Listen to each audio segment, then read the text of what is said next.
voy a hacer una cosa que no se debe hacer. Y es que en el Mundial de Buiatría hubo una ponencia que a mí o a nosotros nos pareció realmente interesante, ¿no? Y entonces, básicamente lo que he hecho ha sido traducirla y voy a intentar, en la medida de lo posible, transcribirla, volver a contarla yo aquí, ¿no? Es un trabajo que no es mío, por supuesto, y ya digo que ni siquiera la presentación es mía, yo solo la he traducido y ya digo, voy a intentar ponerla en común con todo el mundo. Me pareció especialmente interesante, ya no solo por el trabajo que desarrolló con Bovela, ¿no?, sino también por todo lo anterior, ¿no?, por toda la parte de la charla, digamos, preparatoria para poder explicar el trabajo, en el cual creo que hay cosas realmente novedosas e interesantes. Y por eso creo que merece la pena hacer esto, que, como digo, no es una cosa muy habitual, ¿no?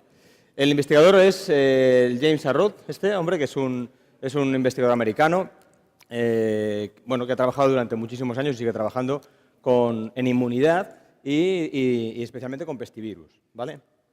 Bueno, entonces ya digo que es prácticamente una transcripción de aquella ponencia. Entonces él decía que para entender, bueno, lógicamente, lo primero, el título era Inmunidad humoral y celular en la vacunación frente al VVD y su rol en la protección.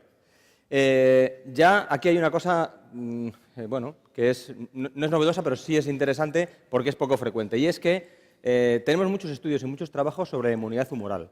Sabemos cómo funcionan las vacunas en cuanto a la generación de anticuerpos, y de esto hay muchísimo. Pero no hay tanto, realmente hay poco, sobre la inmunidad celular. ¿Qué estirpes de células T son las que realmente se estimulan cuando se aplica un tipo de vacuna u otra? ¿Y qué diferencias hay y qué consecuencias tiene? Esto es interesante, ¿no? Entonces, este hombre, Roth, decía que para entender un poco la eficiencia en el uso de las vacunas de VIH en general, previamente habría que entender, y por eso él hace este pequeño repaso, algo sobre la diversidad genética de los virus, de esto sí hemos hablado muchas veces, sobre el rol de los anticuerpos y de las células T, el rol que tiene cada uno de los dos tipos de inmunidad en la protección concreta del VVD, las características diferentes de las vacunas inactivadas versus a las vivas en cuanto a la estimulación del sistema inmunitario. Lógicamente, los desafíos con la vacunación de terneros jóvenes en presencia de anticuerpos maternales, que esto sigue siendo el caballo de batalla en el desarrollo de vacunas. Se trata, o lo ideal sería siempre conseguir vacunas que se puedan aplicar tan pronto como sea posible, aunque haya anticuerpos maternales, ¿no? Pero sabemos que hay interferencias, que existen interferencias. Entonces, un poco, este es el desafío que se plantea el investigador. Hay que trabajar en esta línea, ¿no? Conseguir vacunas que se puedan aplicar, pues, si es posible a los pocos días, mejor que mejor. Por supuesto, el limitante, como él también decía, ya no está en la propia vacuna, está en el sistema inmunitario del ternero, que es bastante poco, o está bastante poco desarrollado en ese momento. También algo sobre los desafíos en la protección del feto frente a la infección, es decir, en poder evitar el nacimiento de animales PEIs. Bueno, en cuanto al virus, no me voy a entretener ni un poco siquiera, porque de esto sí que hemos hablado muchas veces. Creo que todos conocemos el tipo de virus que es y sus características y los diferentes genotipos. Todos los estudios que ha comentado también antes Javier, bueno, pues aportan mucho más conocimiento a este respecto, ¿no? Sí, un poco tocar una cosa, y es que, por supuesto, se distinguen dos tipos de proteínas, las estructurales, que son, como su propio nombre indica, las que forman físicamente la estructura del virus, ¿vale? Y algunas de estas son realmente variables, y esto es muy importante porque, lógicamente, una estructura proteica que es variable genera diferentes estímulos antigénicos, ¿no? Entonces, esto es importante. Y luego proteínas que son no estructurales, que son las que se ocupan de la biología del virus, ¿no? Pues de su capacidad de reproducción, por ejemplo, o de otras cosas. Estas proteínas no estructurales son las que se producen dentro de la célula infectada en el momento de la replicación del virus. Y, por supuesto, interactúan con los mecanismos celulares para la replicación viral, ya lo he dicho, y, en general, son proteínas muy conservadas en los diferentes genotipos y subtipos del virus. Y son similares en el tipo 1, en el tipo 2 y en el 1A, 1B, 1C, etcétera, etcétera, ¿no? Bueno, este es el esquema clásico que yo creo que ya lo conocemos de sobra. De todas estas proteínas, merece la pena quizá entender o fijarse en dos de ellas. De la proteína estructural, ya ha hablado algo antes Javier, en la proteína antigua GP53, con la nomenclatura antigua, que actualmente se llama la E2. Esta es una proteína muy variable, extremadamente variable. Y curiosamente es una proteína que genera anticuerpos que son neutralizantes, que son protectivos. Y por otro lado, la P80, que es lo contrario, es una proteína muy conservada en todos los pestivirus. Y por ese motivo lo empleamos en el diagnóstico, porque es conservada. Todos los pestivirus, o la mayor parte, o un porcentaje elevadísimo de los pestivirus, la conservan tal cual. Por eso las técnicas diagnósticas funcionan, independientemente de que sea un tipo 1A, 1B o un 2, ¿no? Tendríamos un ELISA positivo. ¿Vale? Bueno, pues lo que decía antes, realmente la proteína esta, E2, que es una proteína estructural, realmente está dentro de la estructura del virus, en las espículas, genera anticuerpos que son realmente protectivos. Y sin embargo, otros anticuerpos, como pueden ser a lo mejor los P80, que son, insisto, los que utilizamos para el diagnóstico, no generan tanta protección. ¿Por qué? Porque son más variables. ¿De acuerdo? Posteriormente empezó a hablar de las estirpes celulares que intervienen en la inmunidad. Entonces, esta diapositiva él no la puso, esta la he puesto yo. Solamente por explicar un poco, porque nos situemos en dónde estamos, ¿no? Esto es quizá de segundo de veterinaria, pero bueno, me parecía interesante por lo menos volver a situarnos todos otra vez aquí. Bien, sabemos que hablamos de leucocitos, de los polimorfonucleares y de los mononucleares, bueno, eosinófilos, basófilos, neutrófilos, y dentro de los mononucleares tenemos los linfocitos y los monocitos. En los linfocitos, dos estirpes importantes, los linfocitos T y los linfocitos B. Los B son los que luego, cuando son estimulados adecuadamente de una manera específica, iba a decir degeneran, se transforman en los plasmocitos que generan los anticuerpos. Y dentro de los linfocitos T, los alfa-beta, los gamma-delta, y dentro de estos alfa-delta, los CD4 y CD8. Los TH, las famosas, o lo que hemos hablado alguna vez del tipo de inmunidad de tipo TH1 o TH2, depende de estos CD4, y los CD8. Bueno, pues en el estudio que él hace, lo primero que dice en su explicación es un poco definir para qué valen cada uno de estos, o qué papel tienen, mejor dicho, ¿no? Los linfocitos T colaboradores, los CD4, son los que se llaman las células helper, colaboran con los linfocitos B para generar respuesta de anticuerpos potente. O sea, realmente los linfocitos B necesitan de la estimulación previa de la consecuencia del desarrollo de los linfocitos T específicos. Los citotóxicos, que son los C8, los CD8, recordar que estábamos aquí, ¿vale? En estos que estábamos los CD4, pues los CD8. Los CD8 citotóxicos son realmente importantes desde el punto de vista de la protección, porque tienen una acción citotóxica específica en las células que expresan las proteínas del virus. Es decir, el virus se infecta una célula, esta célula expresa proteínas de ese virus en su superficie y estas son los receptores que detectan los linfocitos citotóxicos y los que les da, digamos, la orden de ir contra esa célula y destruirla y el virus que está dentro, ¿no? Los gamma-delta son colaboradores en la protección de epitelios y mucosas. Bueno, esto ya digo que es una transcripción tal cual, él así nos lo mostró. Bueno, pues en la inmunidad mediada por anticuerpos en la BVD, bueno, pues las vacunas inactivadas, las muertas, inducen anticuerpos frente a la proteína E2, con una potente inmunidad que está también mediada por las células T. Los anticuerpos que se generan son específicos, son muy específicos, frente a la proteína E2 en concreto, y pueden neutralizar el virus y protegerlo frente a la enfermedad. Sin embargo, ya hemos dicho antes que esta proteína E2 es enormemente variable. Luego, esa especificidad depende efectivamente de la variabilidad concreta que pueda tener ese virus en cuanto a la E2 en concreto. ¿Esto qué quiere decir? Quiere decir que los anticuerpos no pueden conferir una protección global frente a la inmensa diversidad de cepas de BVD que conocemos. ¿De acuerdo? No sé si me seguís hasta aquí. Bien, la segunda parte de su exposición hablaba de la inducción de inmunidad, ya no la inmunidad humoral, sino la celular, mediada por las células T, por vacunas vivas y qué diferencias hay con las vacunas inactivadas. Bueno, lo primero que nos comenta es que, él no puso aquí bovela, Esto lo he puesto yo porque, bueno, una vacuna viva, pues por ejemplo, Bovela, ¿no? ¿La conocéis todos? Bueno, bromas aparte, la inmunidad inducida por vacunas vivas modificadas, del tipo 1 y del tipo 2, sabemos que inducen anticuerpos que son seroneutralizantes, que induce el desarrollo de células T colaboradoras de memoria, CD4 de memoria, CD8 de memoria, las citotóxicas, también las células gamma delta, y que generan una buena respuesta de gamma interferón. Sabéis que el gamma interferón es la clave precisamente para la protección fetal. Creo que ya hemos comentado también alguna vez. ¿Y qué diferencia hay? Porque esto es con las vacunas vivas modificadas. ¿Y qué diferencia hay con las vacunas muertas? Pues las vacunas muertas prácticamente hacen lo mismo, generan anticuerpos seroneutralizantes, células de memoria CD4, gamma delta, interferón, pero no inducen células T citotóxicas de memoria detectables. Las células T citotóxicas, insisto, son aquellas que reconocen realmente la célula infectada y la destruyen porque la han reconocido. ¿De acuerdo? Entonces, y que decía antes, son las que tienen un papel relevante realmente en la protección. Luego, de aquellos puntos que Rod hablaba al principio sobre las cosas que convenía revisar antes de ver el estudio, hablaba de la inmunidad de la madre y del ternero. Bueno, este cuadro no hace falta dar muchas explicaciones, solamente darnos cuenta y recordar que en los bovinos el 100% de la protección proviene del calostro porque por el tipo de placentación que tiene no hay paso de inmunoglobulinas ni de células, por supuesto, ¿no? Transferencia de inmunidad de la vaca al ternero. Los anticuerpos maternales son transferidos al ternero solo a través del calostro.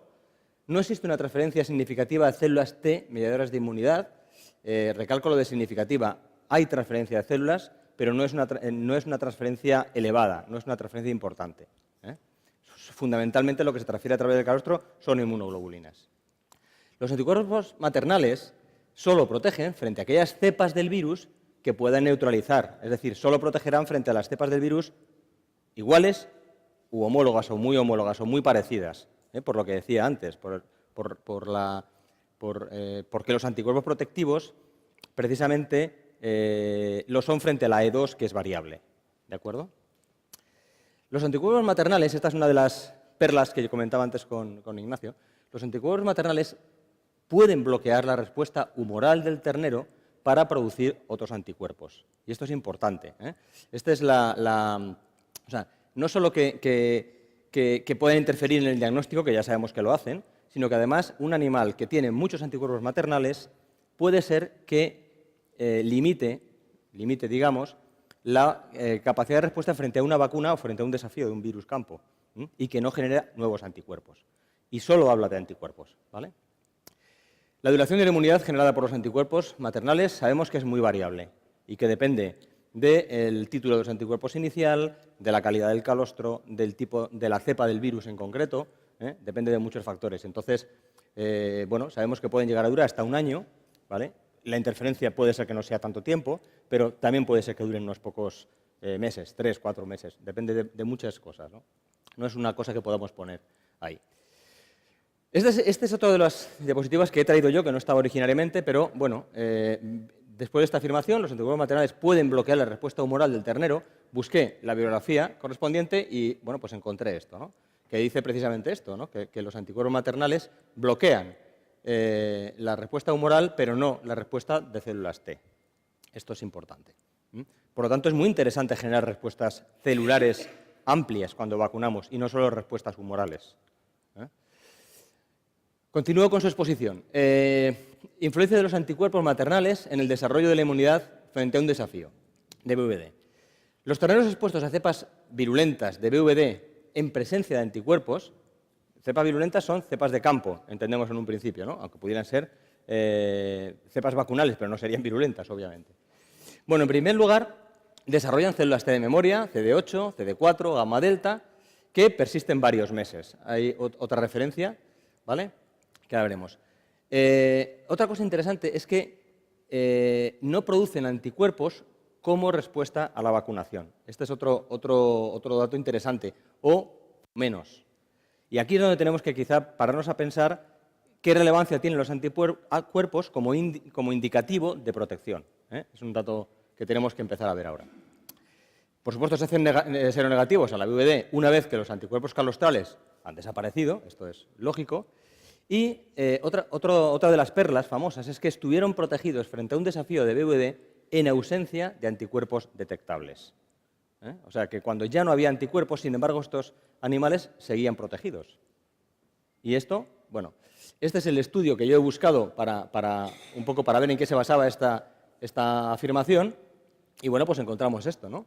Un trabajo, además de este año, del 2016, muy reciente, que dice que los títulos de anticuerpos a la vacunación no son predictivos del nivel de protección frente a la VVD del tipo 1B. El trabajo este se hizo con el 1B.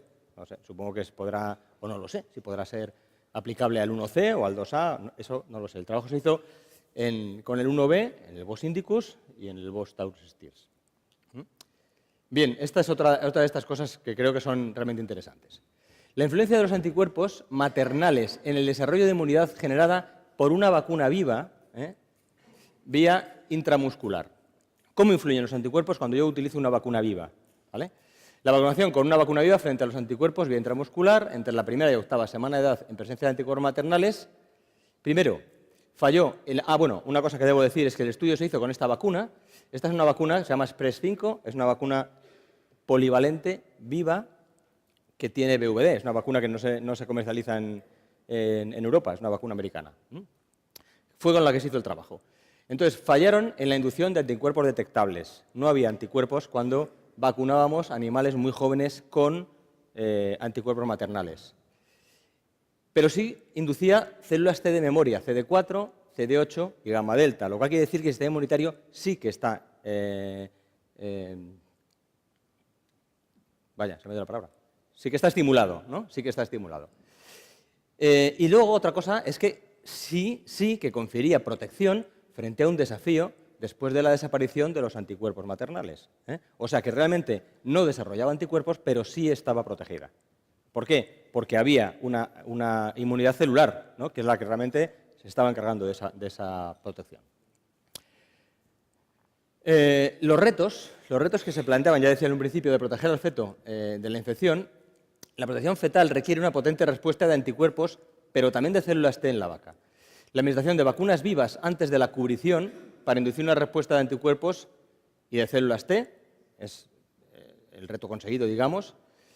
En cuanto a las vacunas inactivadas, es necesario un booster durante la gestación para reforzar el título de IgG en la vaca y en el calostro, en vacunas inactivadas, no en vacunas vivas, o al menos seguro que no con bovela. Ya sabéis que no hace falta un booster, sino que con una sola dosis es suficiente. Y luego, por supuesto, y muy importante, la importancia de eliminar los PIs de la explotación. ¿Y por qué? Pues bueno, esta es otra de las cosas que a mí me parecen interesantes. La exposición constante del virus en una explotación podría sobrepasar y arrollar la inmunidad protectiva en algunas pocas, digo que está transcrito tal cual, vacas vacunadas y posibilitar la generación de nuevos PIs. Esto, bueno, es importante, ¿no? Y se demuestra que sucede con vacunaciones inactivadas, fundamentalmente, ¿no? Y repito, o sea, la cuestión es que si mantenemos un PI en un rebaño que tiene anticuerpos protectivos, el PI está constantemente eliminando antígeno, eliminando virus, y realmente estos virus llegan a consumir físicamente los anticuerpos, la base de anticuerpos de protección que tienen los animales en el rebaño. Hemos podido vacunarlos o eventualmente han podido pasar la enfermedad, tienen anticuerpos, pero estos anticuerpos son finitos en principio, ¿no? Con una vacuna inactivada. Entonces, realmente llegan a consumirse estos anticuerpos y mantener los PIs pueden tener ese problema. Esto ya lo conocíamos es antiguo, digamos, en otras enfermedades y con otro tipo de inmunidad. Por ejemplo, yo recuerdo algún estudio con vacunas clostridiales, en los cuales rebaños perfectamente vacunados frente a clostridios, ante un desafío muy grande de infección, tenían problemas, aparecía la enfermedad, ¿no? Y la cuestión era esta, sencillamente el desafío llegaba a superar la capacidad de protección. Y aquí en este caso, con vacunas inactivadas, es exactamente lo mismo. Un PI en el rebaño en el cual esté incluso vacunado con vacunas desactivadas, pues resulta que pueden llegar a consumir esos anticuerpos. Ojo, dice por un lado dice arrollar y luego dice en unas pocas vacas y dice que podría, ¿no? Ya veis que no es una afirmación bastante interesante, aunque no llega a ser tampoco muy categórica. Bueno, estos son los hechos que comenta previamente el investigador antes de contar el estudio que se hace, que también me parece muy interesante, ¿no? Lo que hace es comparar la respuesta humoral y la respuesta celular ante una única dosis de bovela frente al VVD versus a una cepa de campo. Es decir, cómo se comportan los animales cuando padecen una infección de campo comparado como cuando yo los vacuno con bovela, en este caso, en cuanto a la inmunidad, en cuanto a la protección. Bueno, pues el objetivo era determinar y comparar la respuesta inmune, humoral y celular de terrenos expuestos a una única dosis de bovela versus a un desafío con virus de campo, y en este caso utilizaron virus del tipo 2. Primera cosa que hay que tener en cuenta, para quien no haya caído. Bovela protege frente al tipo 1 y 2, y digamos, lo voy a comparar con la respuesta que me genera en un desafío con el tipo 2. Yo, al final hicimos la pregunta, bueno, ¿y por qué con el tipo 2 y no con el tipo 1? ¿Y por qué no con los dos, ¿no? Nos decía que, bueno, primero por el objetivo del propio estudio, pero en segundo lugar porque la infección natural por los dos virus es extremadamente rara. Bueno, hoy Juan nos ha contado un caso, pero es extremadamente rara. Es una cosa tan rara que realmente uno busca en la bibliografía y encuentra los 2 o 3 casos descritos, ¿no? No es habitual las infecciones dobles. Bueno, se trabajó con 30 terneros de 5 meses de edad, por supuesto seronegativos, a los cuales no habían tomado el calostro. La evaluación de la respuesta de anticuerpos frente a BVD1 y BVD2 se evaluó mediante una técnica de suero neutralización y se evalúa, luego, por otro lado, la respuesta concreta de las estirpes celulares de los linfocitos T que intervienen en la respuesta.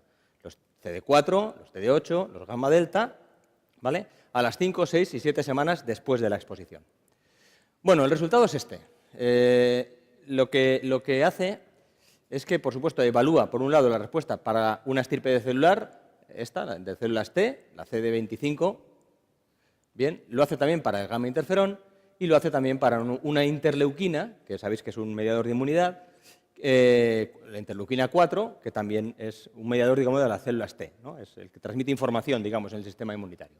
Me da igual cualquiera de las gráficas que podamos analizar. Quizá esta se ve bien, por ejemplo, porque todas tienen un resultado similar.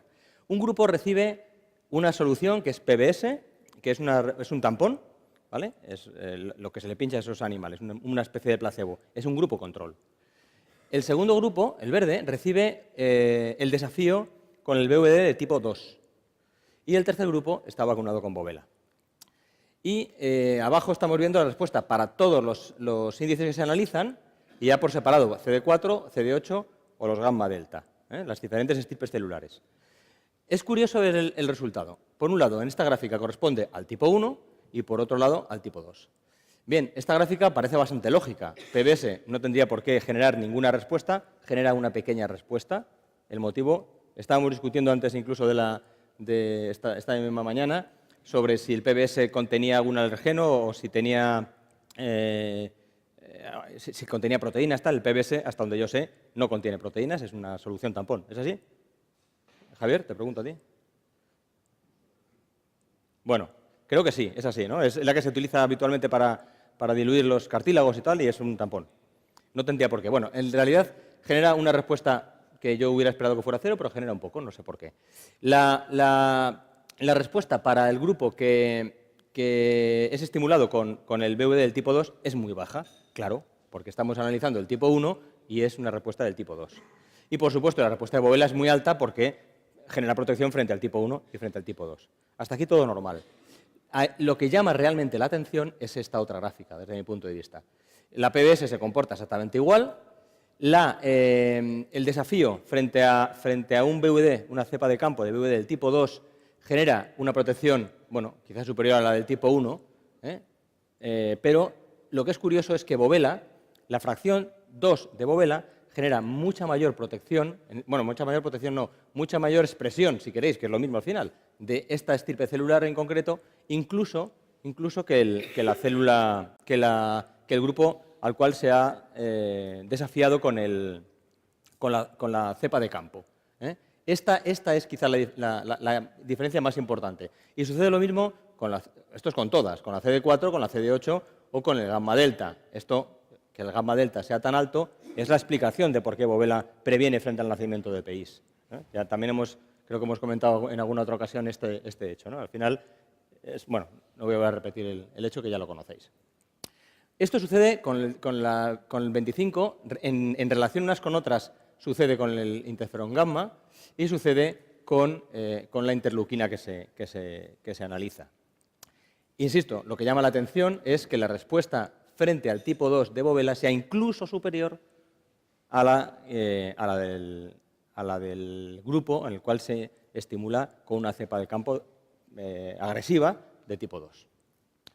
Entonces, bueno, ellos, en principio, el objetivo del estudio, este estudio aún no está publicado, aunque ya se presentó en el Congreso de Dublín, aún no está publicado, de hecho se va a exponer al público ya y a publicar de manera inmediata.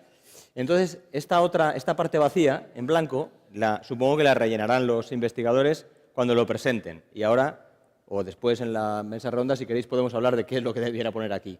Ellos digamos que la primera conclusión que saca es que efectivamente Bovela es una vacuna que induce una respuesta de anticuerpos que son neutralizantes, por un lado, y además una respuesta de las células de inmunidad celular involucradas en la protección de los animales, ¿no? En la CD4, CD8, gamma delta, ¿vale? Y bueno, por supuesto, gamma interferón.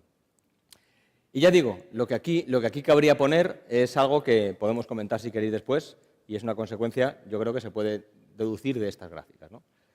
Y que yo no cuento porque no lo contó él. Entonces, como el compromiso era un poco transcribir la presentación, pues es lo que he hecho. Vale, esto es, a mí me pareció interesante como para traerlo aquí y comentarlo. Bueno, vosotros ya me diréis lo que os ha parecido, ¿vale? Y por mi parte nada más, Pilar.